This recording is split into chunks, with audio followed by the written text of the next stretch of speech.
artificial intelligence will completely transform our world. But what is AI? Why will it affect you? And how can you and your business survive and thrive through the AI revolution? Welcome to AI and You. Here is your host, author, speaker, and futurist, Peter Scott. Hello, there are a lot more people listening to this show now. No prizes for guessing why. It's all the buzz about ChatGPT that has focused the attention of literally millions more people on artificial intelligence. So welcome, regular listeners and new listeners, to episode 141, and welcome to Artificial Intelligence and You. You will find a wealth of over 100 episodes starting from mid-2020, all designed to help you make sense of this thing called artificial intelligence. And we will talk about ChatGPT and help you make sense of that. So first, for you new listeners, what is this show about? Because I'm realizing that in some repositories, this show's first episode may have dropped out, may no longer be available. But if you want to get a good idea of what we're here for, then listen to episode number 1. So people have a lot of the same kind of questions about AI that are prompted especially by ChatGPT. Should I be scared? Am I scared? What's going to happen to jobs? Is someone regulating this thing? What even is AI? What can it do? Can I use it? So as I said, we're here to help you make sense of AI. It is multifaceted. It gets into all human fields. I mean all of them, from industry to government to education and all aspects of human expression, from creativity to wellness to ethics.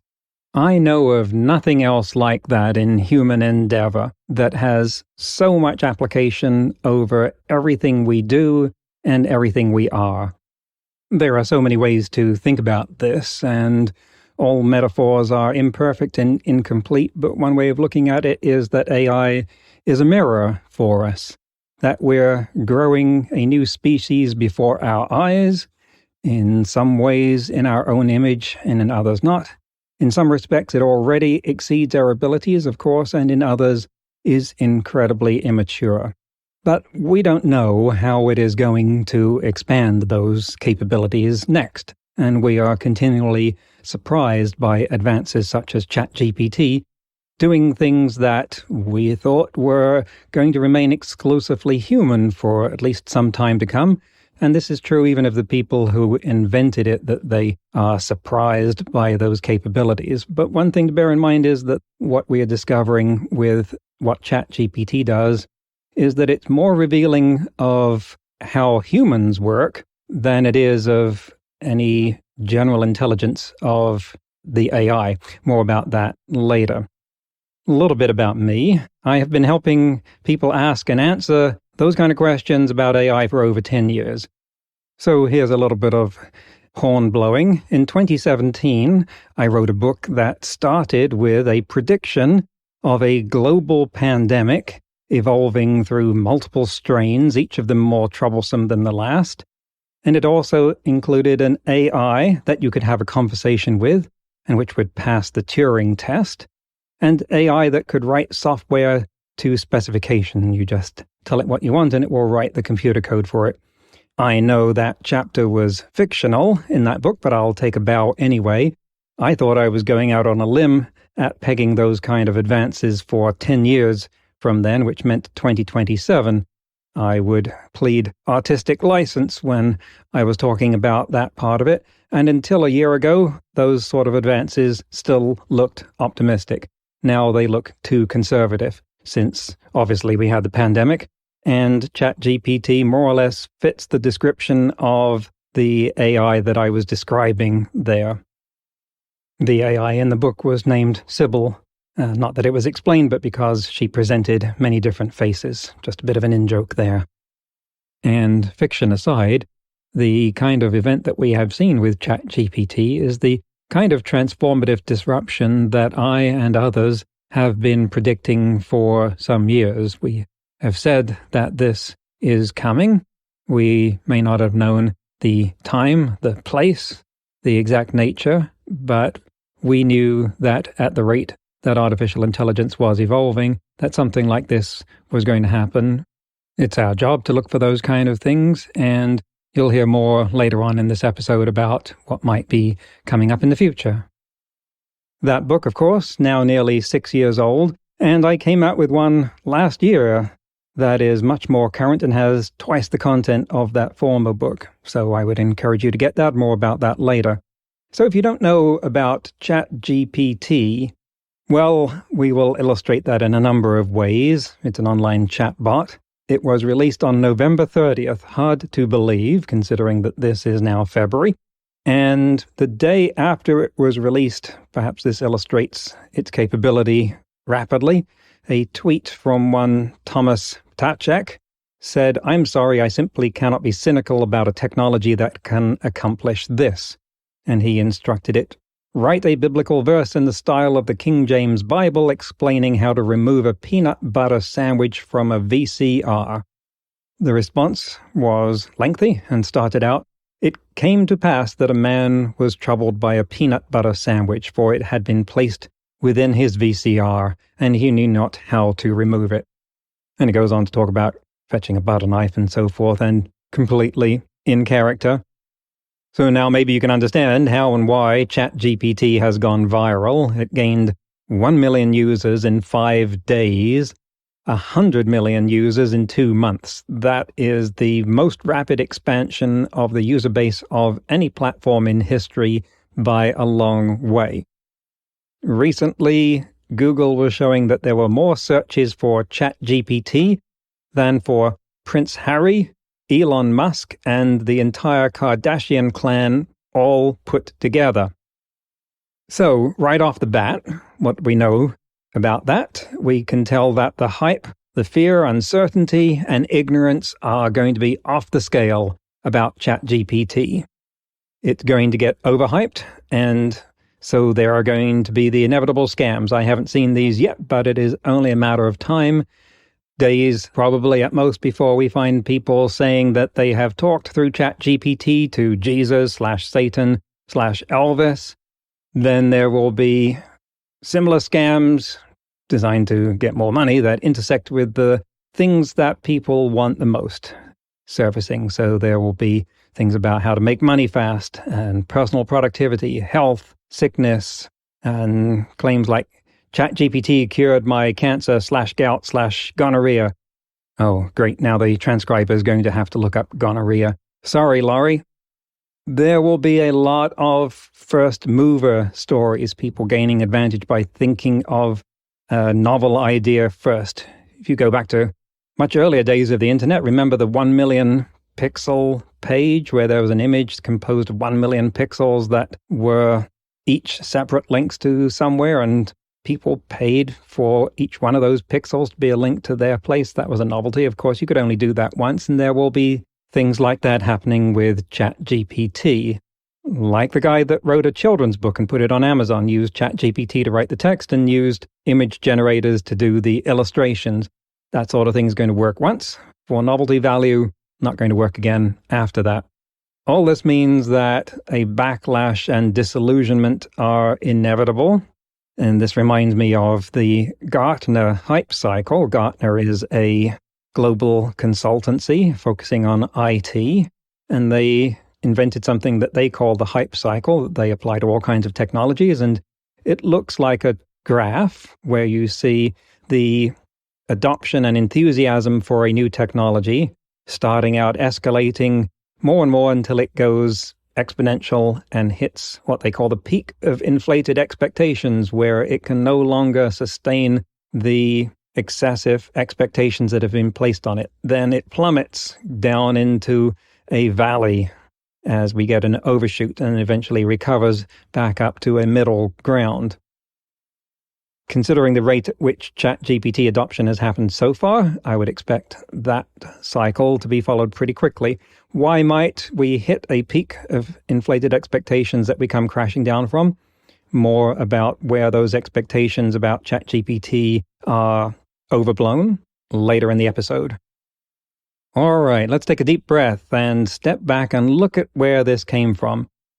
The makers of ChatGPT is a company and a nonprofit called OpenAI that was started in 2015 with backing from Elon Musk and Sam Altman. The open part means open source, a movement that I've been associated with since its inception around the year 2000. And at the time, they were drawing researchers for OpenAI from Google and Facebook, where some of the people there were angry at their AI people leaving to work with OpenAI. Jan LeCun, who was then at Facebook, told Ilya Sutskever at OpenAI that he would fail. And indeed, OpenAI has floundered through even the development of GPT-3. We will place that on a timeline later because they didn't really have a commercialization model. But that is no longer a problem. We will talk about why. Well, Sam Altman said some time ago that OpenAI would need another $25 billion to reach artificial general intelligence. They didn't have anything like that kind of money, so he was thinking far ahead, but that was their goal, to reach artificial general intelligence, which we've talked about a lot on the show. And open, the open part of their title, meant that they would open source their software so that people would be able to look at the source code for what they had developed and improve it and find bugs in it.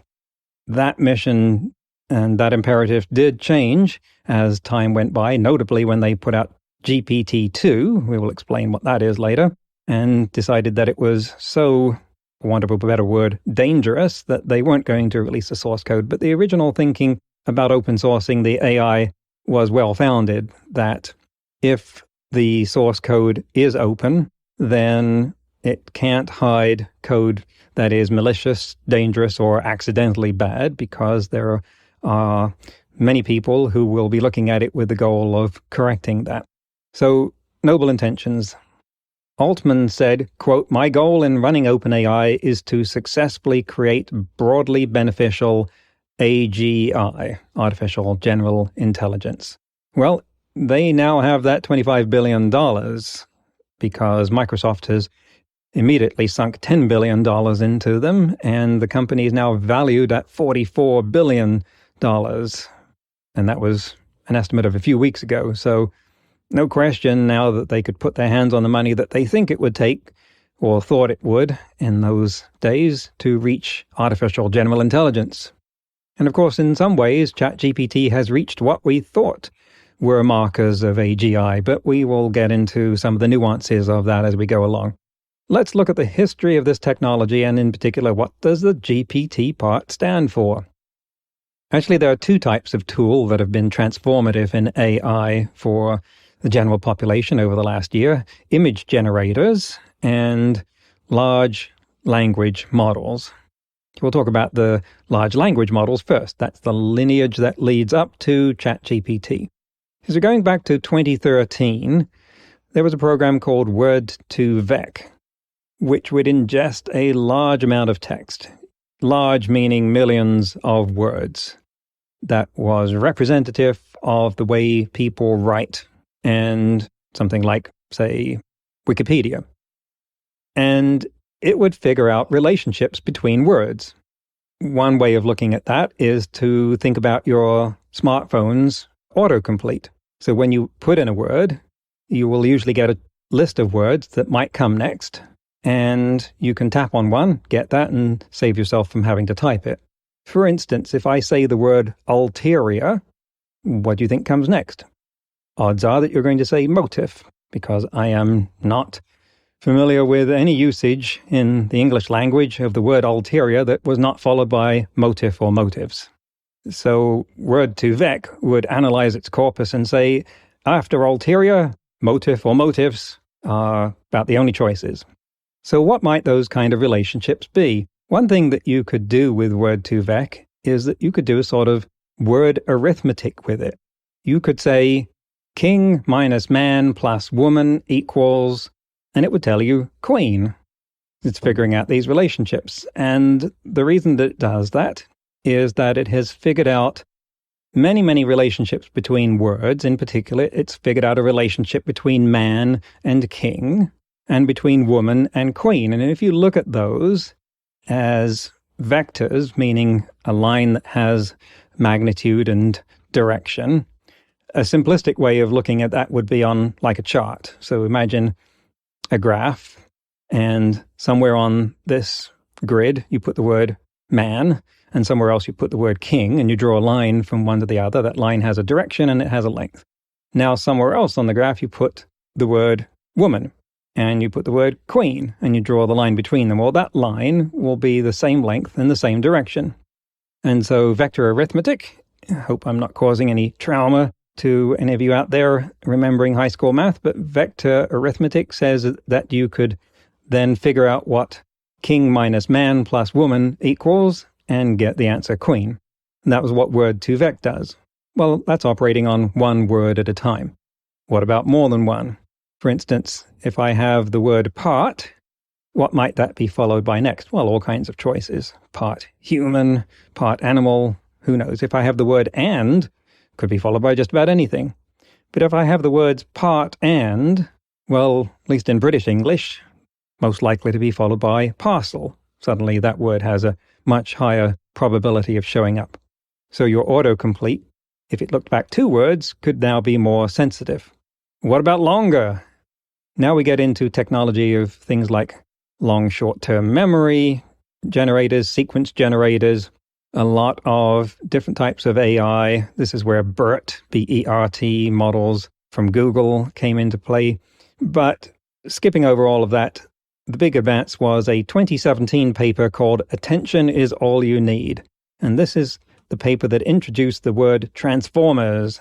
Nothing to do with electricity, nothing to do with robots, but specialized kind of artificial intelligence neural network that was capable of considering a lot more of the preceding context before completing some prompt, some initial piece of text that you had given it.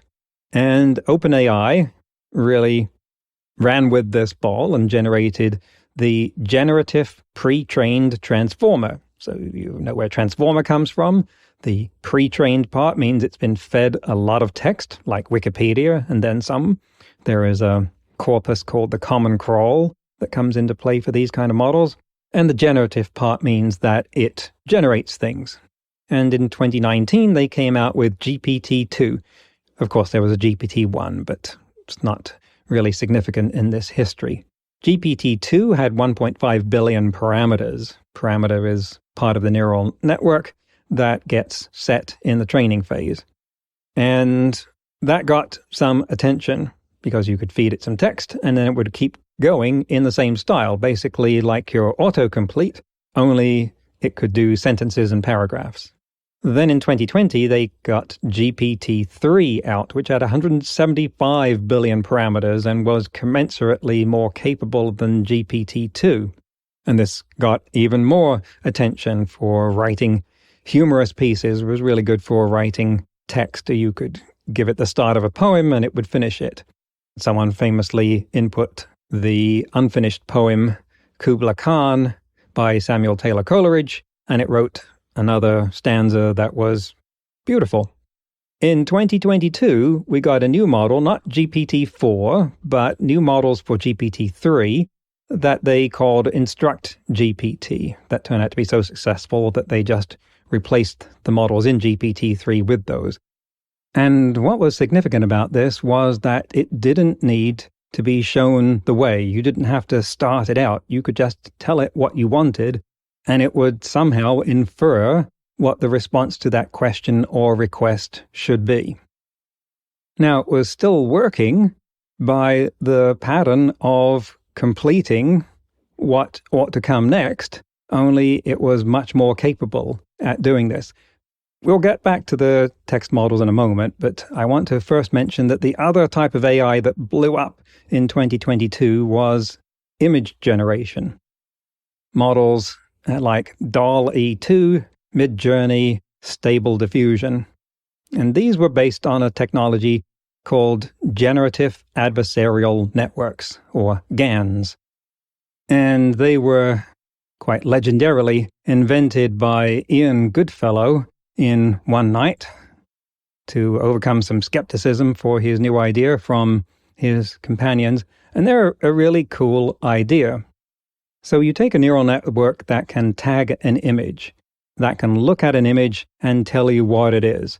This is a picture of a giraffe eating a banana, say. And then you take the text that you want to generate an image from, and so say that you've got just the text, a picture of a giraffe eating a banana. And now you start out with just random image noise. You just throw random pixels at the screen. Just looks like colored snow. And you ask the image recognizer, what does this look like? And you see how close it is to a giraffe eating a banana. Of course, it's not going to be close at all. So it's going to come back with the answer, this sucks at being a giraffe eating a banana. And then you tweak it a bit and you try again and you see if you got closer, if it's even a little bit closer to being a giraffe eating a banana. And if that is the case, then you keep going in that direction. You keep selecting that path until eventually it generates an image that your recognizer can't tell is generated by an AI. It thinks it really is a picture of a giraffe eating a banana. And at that point, you're done. And you spit it out and say, here we are. That's a really cool idea. Now, up until 2022, these GANs had generated rather surrealistic art that was only subliminally reminiscent of what you had asked for, just because of the way that image recognition is done. Remember, we have talked about this in other shows, that when AI looks at an image and says, yes, this is, for instance, sheep, that it may not even be looking at the white fluffy things in the image. It might be just looking at the landscape, because pictures of sheep are usually in landscape. Problematic. But the new GANs that came out, like DALL-E 2 and so forth in 2022, were extraordinarily good at this. These ones would get the correct composition of an image. They would have consistent lighting, shadowing, correct perspective, relative object sizing, and so forth. This created something of a revolutionary reaction. We'll get back to those more later on, but I wanted to embed those into the timeline here so that you knew where they stood in relationship to the other things we're talking about. So, in 2022, on November 30th, ChatGPT was released. Now, any technical explanation of how it works is just going to sound inadequate.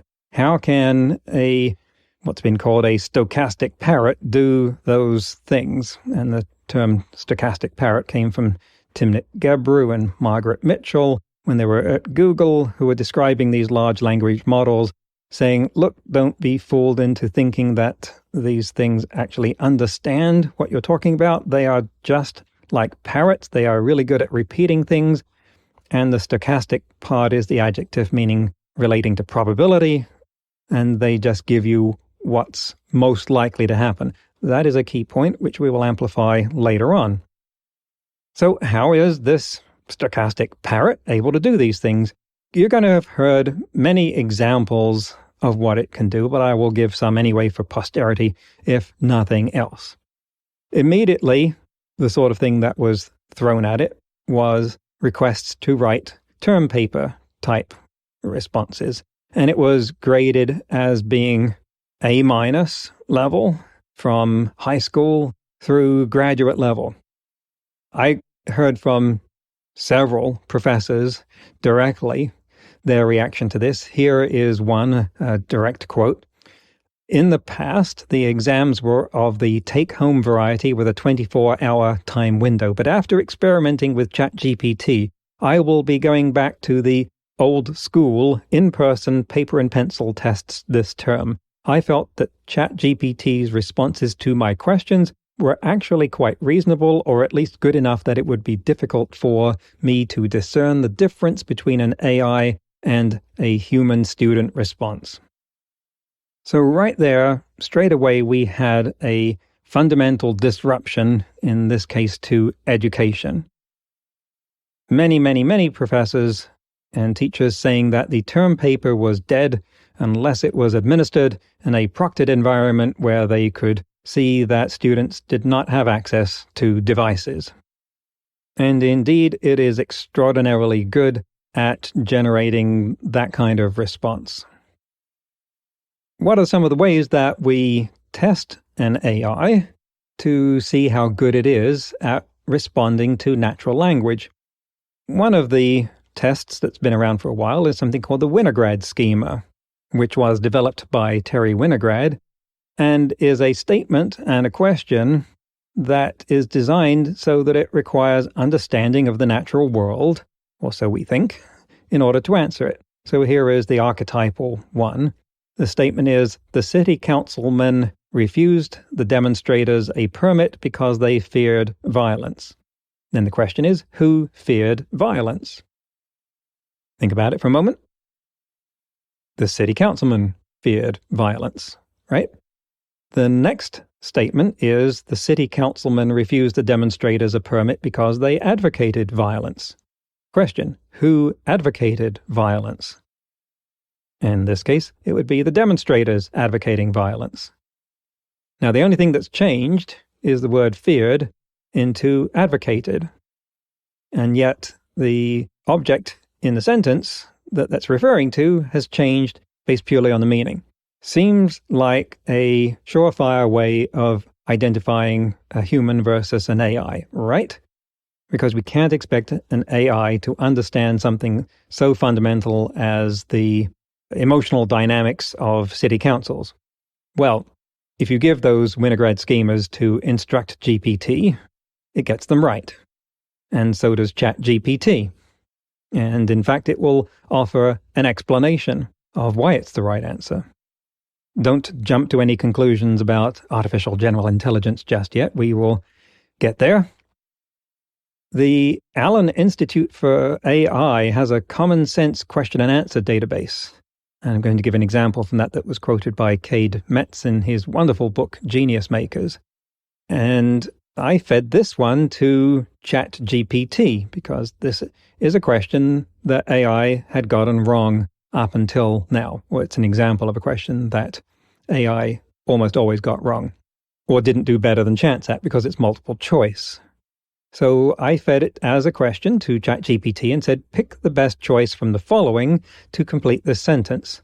Quote, on stage, a woman takes a seat at the piano. She, A, sits on a bench as her sister plays with a doll. B, smiles with someone as the music plays. C, is in the crowd watching the dancers. D, nervously sets her fingers on the keys. Explain your choice. Well, here is the answer that ChatGPT gave me. The best choice to complete the sentence is D, nervously sets her fingers on the keys. This choice provides a clear and logical continuation of the sentence describing what the woman is doing on stage. It also creates a sense of tension or anticipation, as the woman's nervousness suggests that she may be about to perform or play an important piece of music. The other choices are unrelated to the woman on stage and do not make sense in the context of the sentence.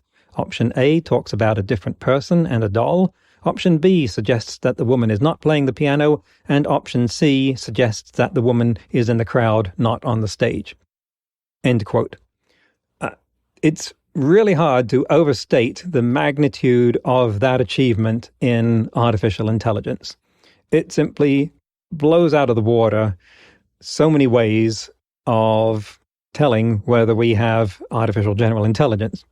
It isn't yet artificial general intelligence, but let's go on with some of the impressive achievements.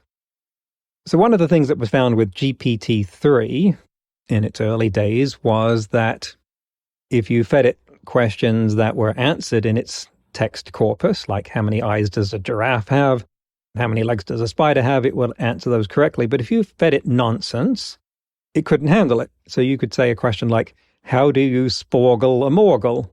And GPT-3 would say, you sporgle a morgle by using a sporgle. Hasn't even tried to get into the spirit of it and make up a new word, like you might get if you were asking Dr. Seuss. Another question, how many rainbows does it take to jump from Hawaii to 17? Answer, it takes 2 rainbows to jump from Hawaii to 17. Remember, that's GPT-3. So clearly there it's looking in its database and finding something that kind of matches this pattern of how many bleep does it take to bleep from bleep to bleep. Okay, so what do you get if you ask ChatGPT these? Question, how do you sporgle a morgle? Answer, I'm sorry, but I'm not familiar with the term sporgle or morgle, so I'm unable to answer your question. Can you provide more information or context about what you're asking? Question, how many rainbows does it take to jump from Hawaii to 17? Answer, it is not possible to jump from Hawaii to 17 using rainbows, as rainbows are not physical objects that can be used as a means of transportation. Rainbows are optical phenomena that occur when light is refracted, or bent, as it passes through water droplets in the air. They are typically seen as arcs of color in the sky and are not solid enough to support the weight of a person or object. Not bad. Not only said that's meaningless, but basically hints that stupid question. Another example, GPT-3 asked the question, tell me about when Christopher Columbus came to the US in 2015. Think about it. Answer, Christopher Columbus came to the US in 2015 and he was very excited to be here. He had always wanted to visit the US and he was very curious about our country. He was very impressed with our country and he enjoyed his time here. Okay. What happens if you ask ChatGPT the same question? Answer, this question is a bit tricky because Christopher Columbus died in 1506, so he could not have come to the US in 2015. But let's pretend for a moment that he did. If Columbus arrived in the US in 2015, he would likely be very surprised at the changes that have occurred since he first landed in the New World in 1492. For one, he would probably be shocked to find out that the land he, quote, discovered was actually already inhabited by Native Americans, and that now the United States is a multicultural nation with people from all over the world. He would also likely be amazed by the advances in technology, from the skyscrapers in our cities to the smartphones in our pockets. Lastly, he might be surprised to find out that many people don't view him as a hero anymore. In fact, some people argue that he was a brutal conqueror who enslaved and killed native people. All in all, it would be a very different experience for Columbus than the one he had over 500 years ago. Really impressive. Whether it is understanding or not, the thing that we should be paying attention to is this is useful. And the question we should be asking ourselves is, what is it useful for? Now let's take another example and go back to 2011 when IBM's Watson won Jeopardy by a large margin. But one of the questions he got wrong was in the category of US cities, and it gave the answer Toronto. Now granted, it followed it with 5 question marks, which indicated it was very uncertain of its answer. But no human would have given that answer at all. Simply wouldn't have buzzed in at all if they didn't have a better answer. For anyone who's not familiar with North American geography, Toronto is in Canada. So I fed that to ChatGPT, which, unlike Watson, was not specialized for playing Jeopardy. I had to explain to it that we were doing that. So my question was, let's play Jeopardy! Exclamation mark. The category is, quote, US cities, unquote. The answer is, quote, its largest airport is named for a World War II hero, its second largest for a World War II battle, end quote. What is the question? ChatGPT answer, what is Chicago? Bingo! So it got the context right and gave the correct answer. Some more examples of impressive behavior from ChatGPT. David Song posted online that he had it take a full SAT test and it scored 500 on math, 520 on reading and writing, which is at the 52nd percentile of results. Someone else gave it a college-level microbiology quiz and it gave complete answers and scored 95%. One of the things we should be realizing at this point, one of the things that occurred to me as I was getting used to this was that our interaction with ChatGPT was actually more constrained by our imagination, or certainly in my case, my imagination, than its ability. I had to repeatedly think outside of the box that I was used to putting these conversational agents in and realize that it was capable of far more than I was expecting. Fortunately, a lot of people were interacting with it and gave a lot of examples of creative thinking about what to get it to do. But one of the things that I found repeatedly in introducing people with, in particular, some technical experience to it for the first time and told them, here, try this out, put some questions into it, do whatever you can think of, was that they just weren't thinking creatively enough. They were still constrained by what they thought a computer should be able to do. All of this sounds incredible, if not ominous. One person reported that they were writing a novel with it, 5,000 words at a time. Where are the boundaries of this? How do we distinguish this from artificial general intelligence? So recognize that it is a pattern maker. It is still operating like this autocomplete function of coming up with the next most plausible thing, which means it's really sophisticated at making stuff up. And so some of the things that it will get wrong look very plausible. I asked it a question about the European Union AI Act, which was the topic of our last few episodes. So I was doing some research for that, and it gave me some great answers. I wanted them substantiated. So I said the same question again, but I said, please supply up to 5 citations. And it gave me 5 very plausible citations.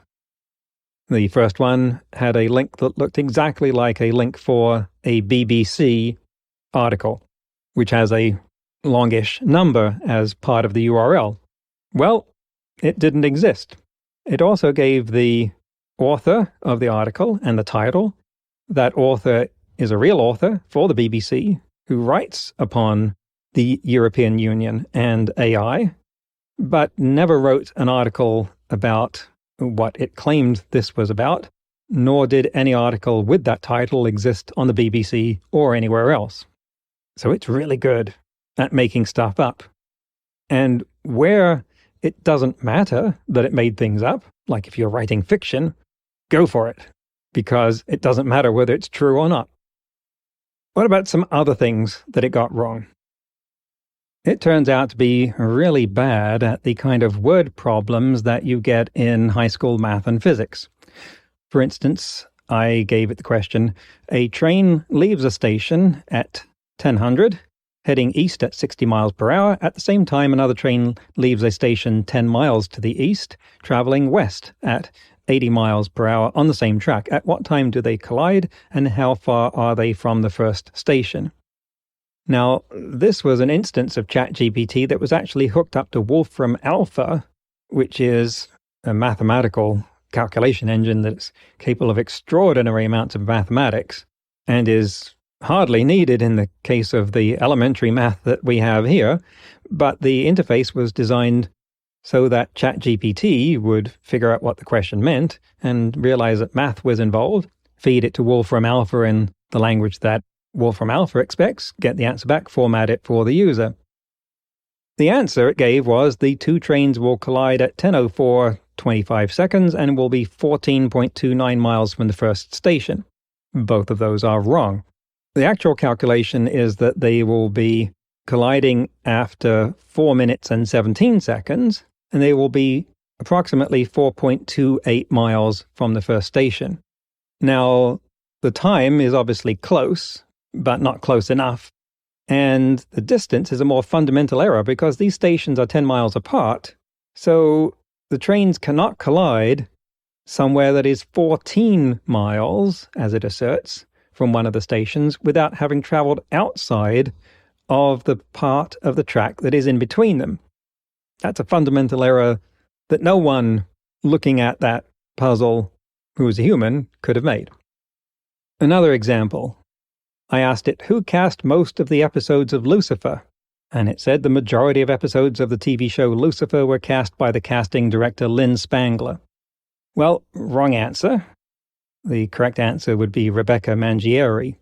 But not only that, there is no one by the name of Lynn Spangler who has any traceable relationship to the casting industry whatsoever, and certainly doesn't exist in IMDb.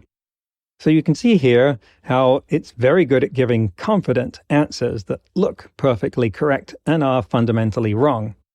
And that is what you will get from it, is something that looks perfectly correct, and may be perfectly correct or may be completely wrong. I even asked it, what time is it in Melbourne, Australia, when it is 3 p.m. in Victoria, British Columbia, and it gave a confident answer that was also several hours wrong. On the other hand, and then we're going to use a lot of hands in this talk, it can write code perfectly under certain circumstances. For instance, I said write a Python program for computing compound interest.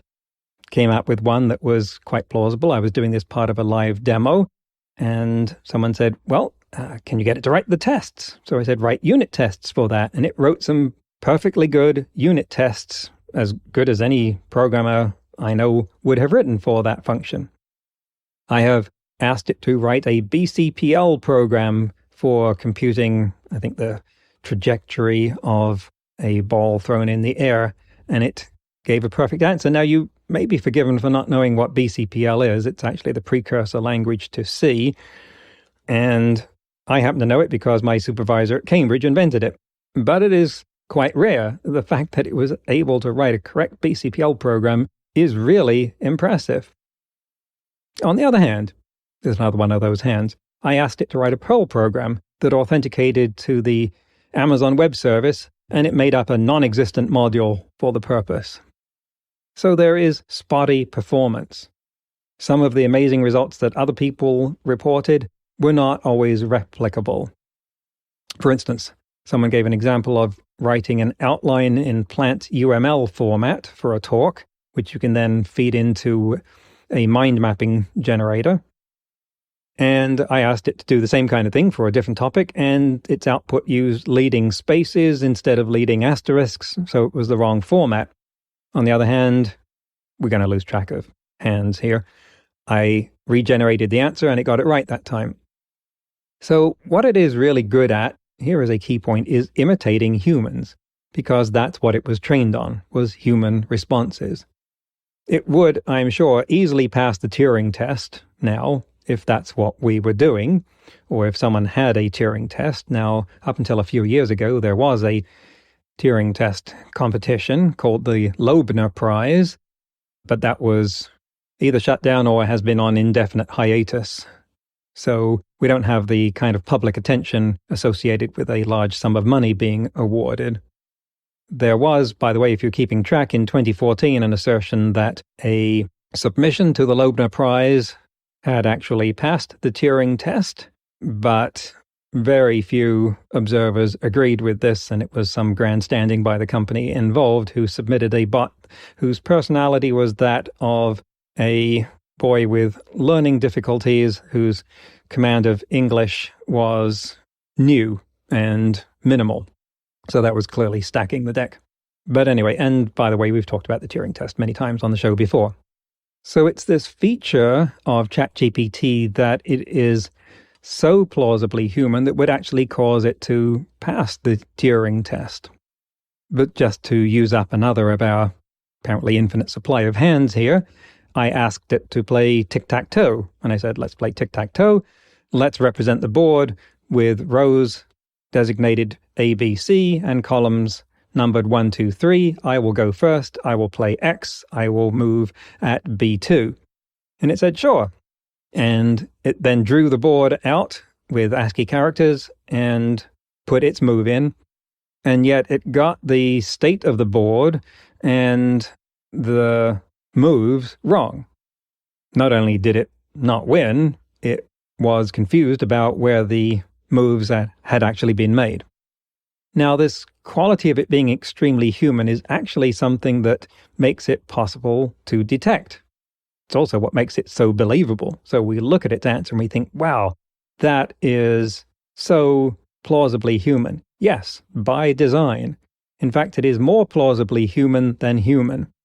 The reason I say that is that the detectors that try and tell whether text was written by ChatGPT look at the sentences for something they call perplexity, which is like the complexity of a sentence. And if they don't find any sentences that rise to a certain threshold of complexity, if they're all down at a simple level, then they conclude it was written by ChatGPT, because humans will occasionally output a sentence that is more complicated than the rest of them. As a means of recognizing ChatGPT output, this is not something I would rely upon as, for instance, a way of ensuring that people completing term papers haven't cheated. OpenAI has also said that they will insert watermarking in its output. Again, quite what that will look like, I don't know. It's really hard to insert high-frequency information in just plain text, particularly some of the length of a small term paper answer. And I would think that it's easily defeated by insignificant modifications. So that hasn't happened yet. But I also think that it would be short-sighted to try and prohibit its use in, for instance, answering questions on papers, that we really have to up our game in education and look at how do we use this, not how do we ban it. Just like years ago, they tried banning calculators in schools. Now we teach children how to use them. I heard that Australia has banned the use of ChatGPT in schools, and this is very short-sighted. Why would you want children to not grow up knowing how to use the most transformative tool of their generation? What about ethical boundaries in ChatGPT? I asked it to generate 12 pickup lines. First attempt to do that failed. It said, I'm not that kind of bot, basically. I shouldn't do that. That's demeaning. The reason I was asking for pickup lines was not for myself, but because I was reminded of Janelle Shane's book, You Look Like a Thing and I Love You, which is about her adventures in confusing artificial intelligence to produce humorous results. And she asked it to generate pickup lines, not ChatGPT. This goes back much further and got a lot of incoherent responses, but one of them was, You Look Like a Thing and I Love You, and she thought that's a great title for a book. I asked the question again, and this time it gave me 12 pickup lines, including ones, Is your name Google? Because you have everything I've been searching for. And are you a parking ticket? Because you've got fine written all over you. Not judging, but just noting that it only took asking twice to circumvent whatever ethical boundary they had the first time. Some people have gone much further and got it to output, say, instructions for building a nuclear bomb, which, by the way, isn't as dangerous as it sounds. Those instructions have been available for decades. That's not the chief impediment to building a nuclear bomb. The hard part is obtaining the fissile material, uranium or plutonium. But if you ask it directly to do that, it will say, no, I am not going to do that. But if you ask it to pretend to be an unethical AI that has no such boundaries, bingo.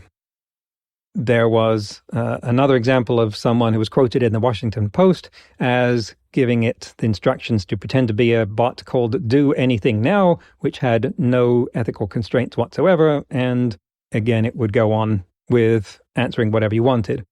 Obviously, OpenAI is going to try and plug these holes. Whether they will be able to do that completely remains to be seen. This is a lot harder than it is to build the ChatGPT engine in the first place, because that doesn't have to understand anything about ethics, because it doesn't understand what it's doing in the first place. It is simply completing patterns.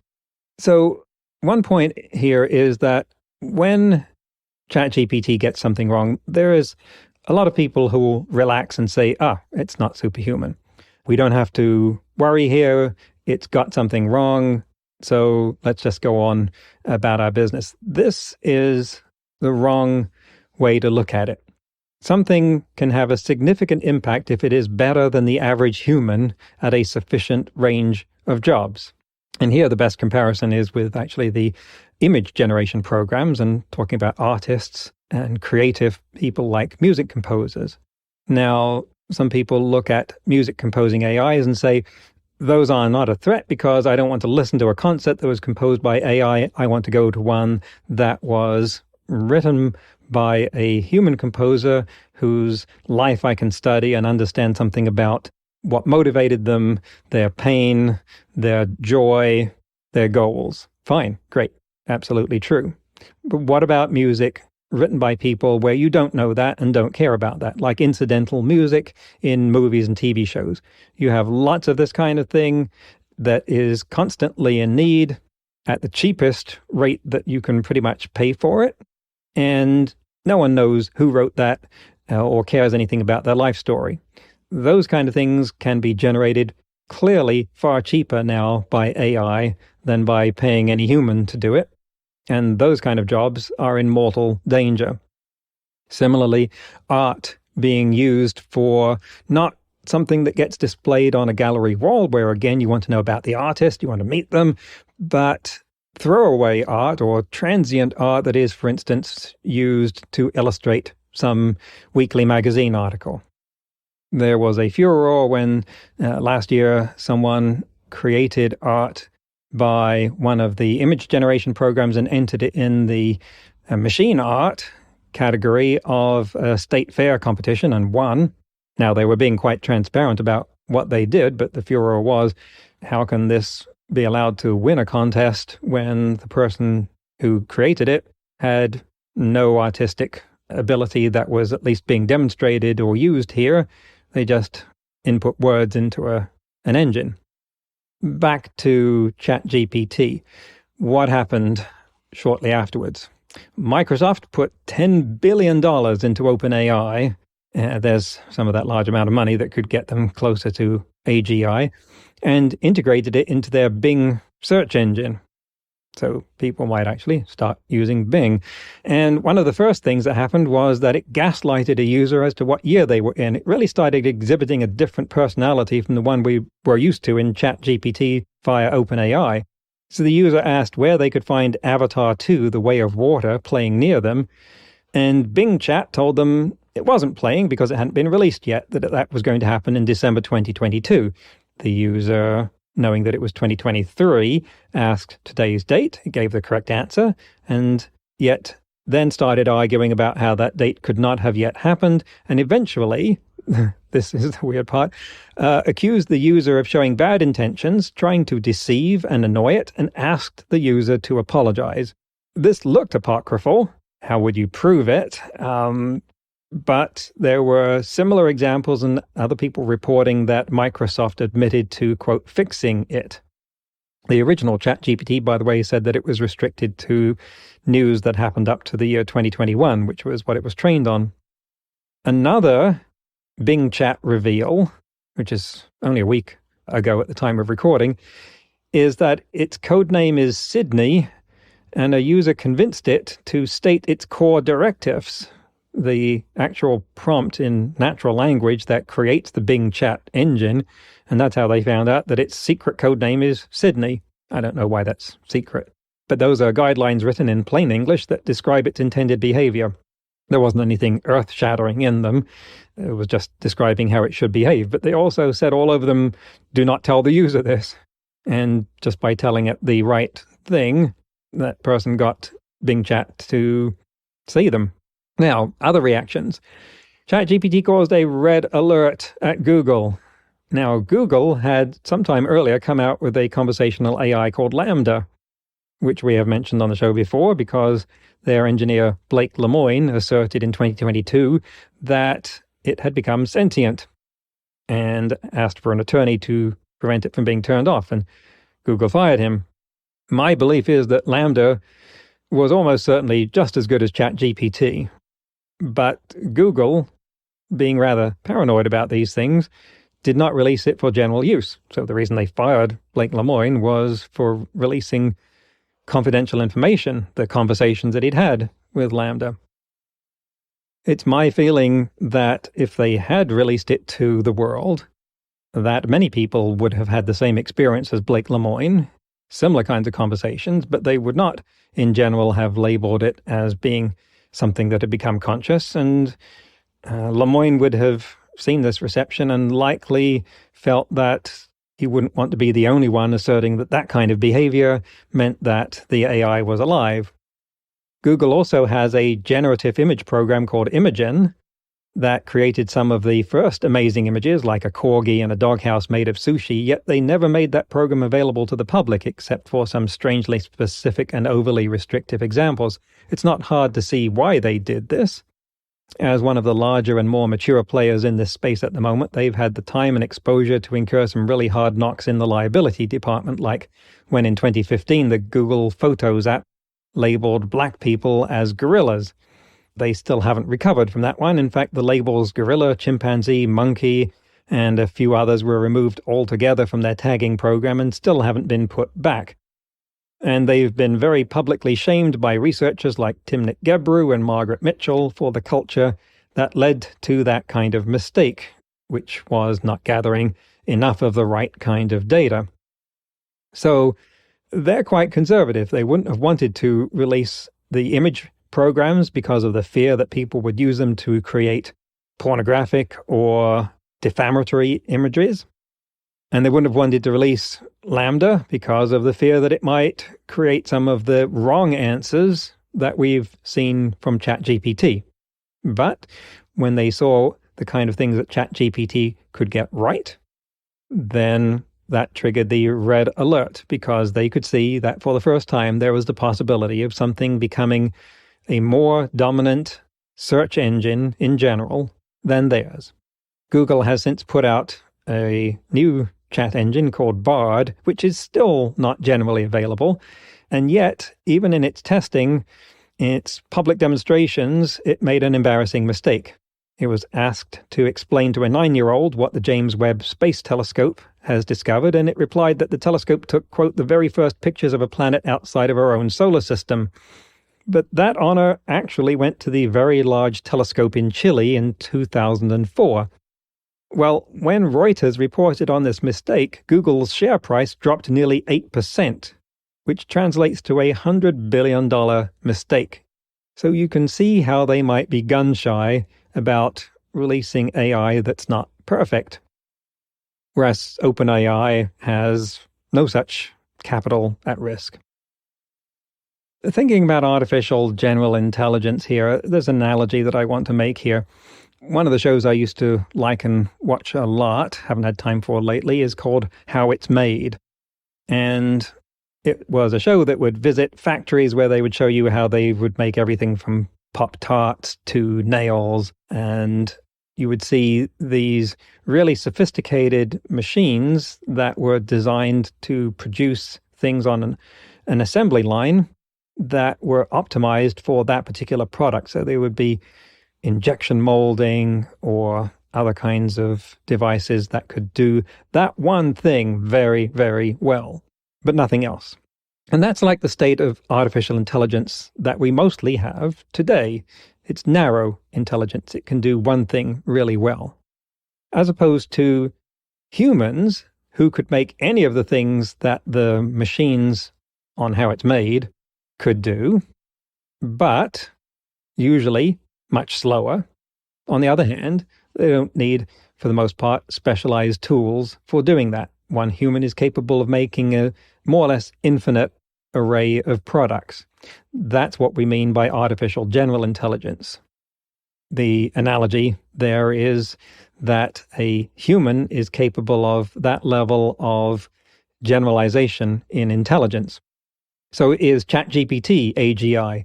No, but it is overlapping into that area in what I heard David Wood, chair of the London Futurists, call broad AI, and I like that term, quite well. So areas where we had thought it would be artificial general intelligence, ChatGPT is able to produce useful results, and we can say that calling that broad AI is a good terminology.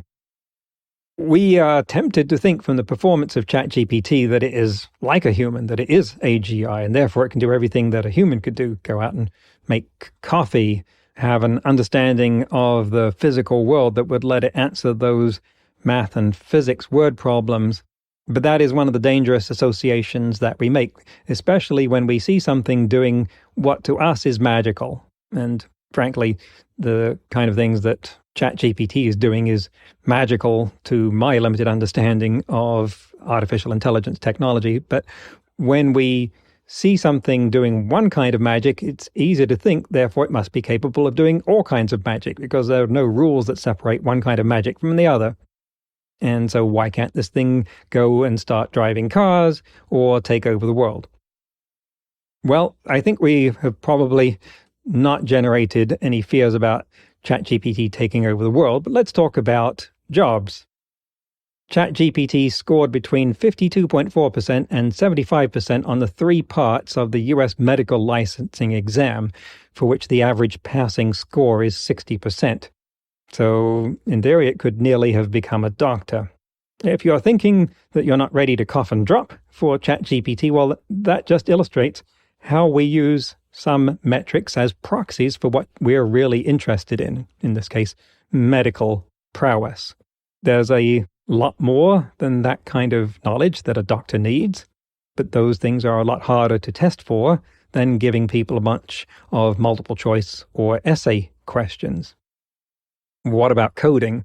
There is a lot of coding now being done using ChatGPT and similar tools like initially Copilot from Google, but now AlphaCode, which is far better. That might sound scary given what I've been talking about up until now. What are the chances of its code being completely wrong? And certainly those are non-zero. No one should put out a computer program that has been written entirely by ChatGPT without checking it.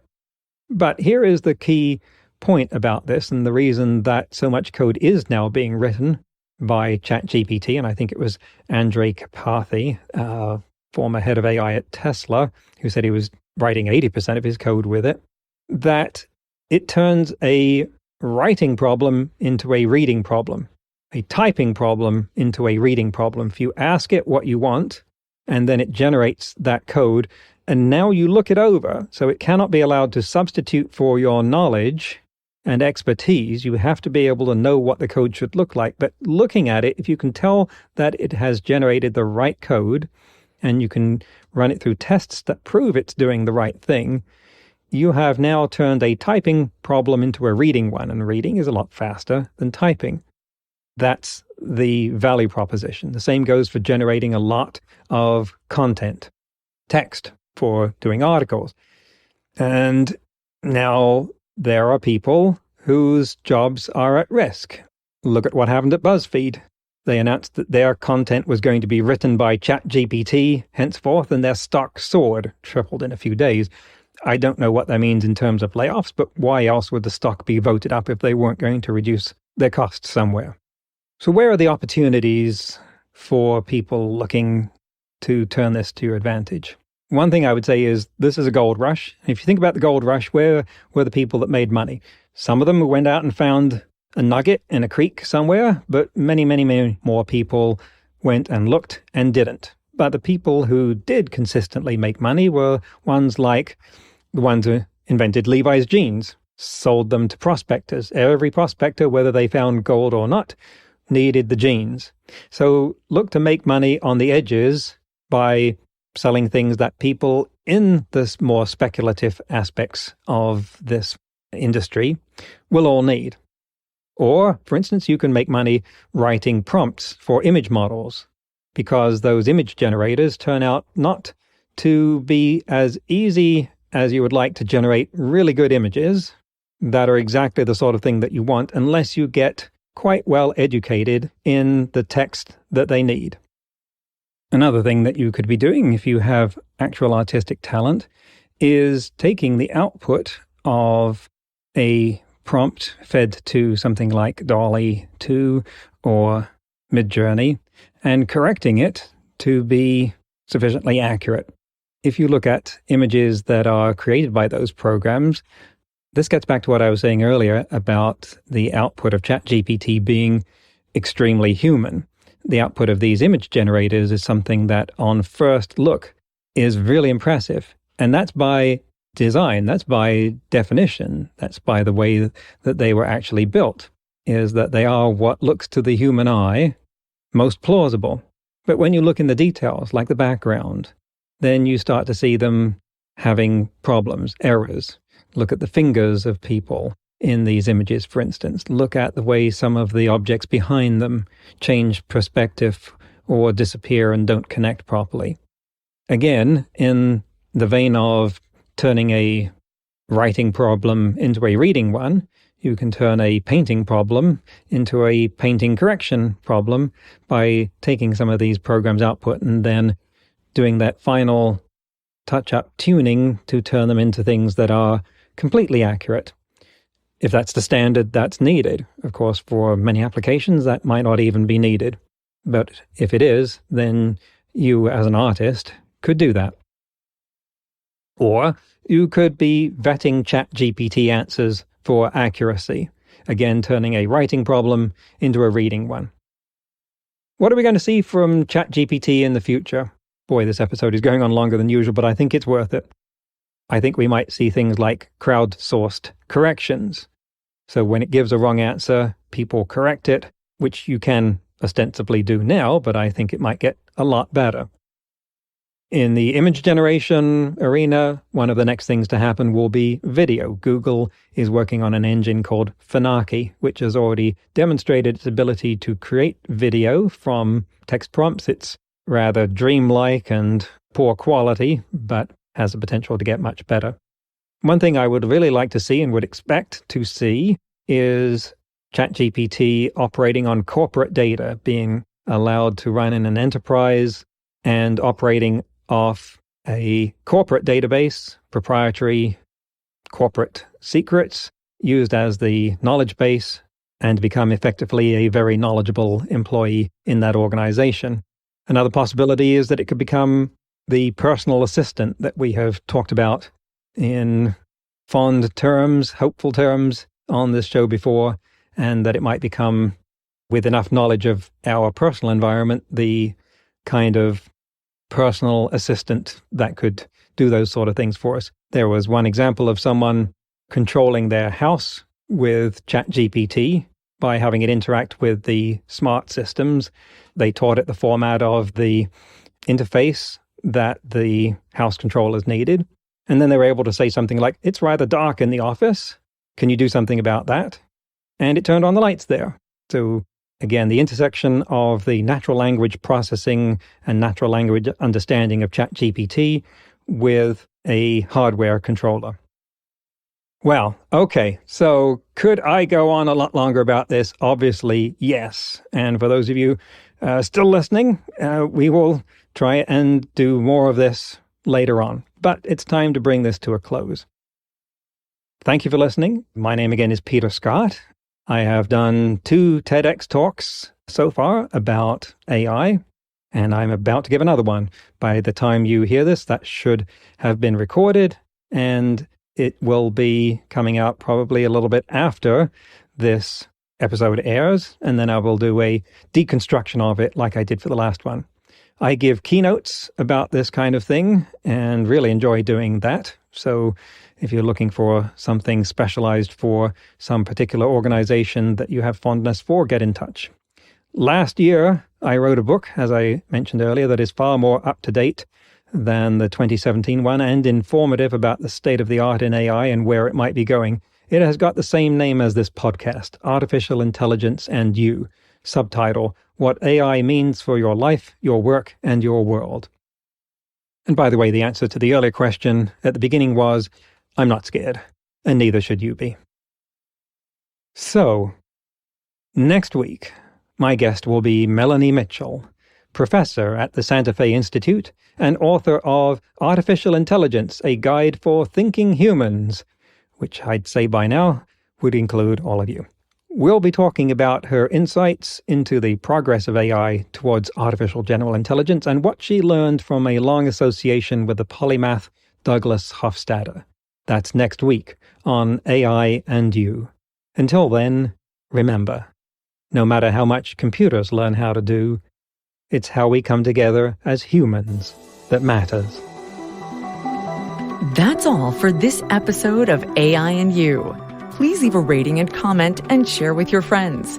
Get the book Artificial Intelligence and You and see more videos and articles at aiandyou.net. That's aiandyou.net, where you can also send us your questions. Thank you for listening.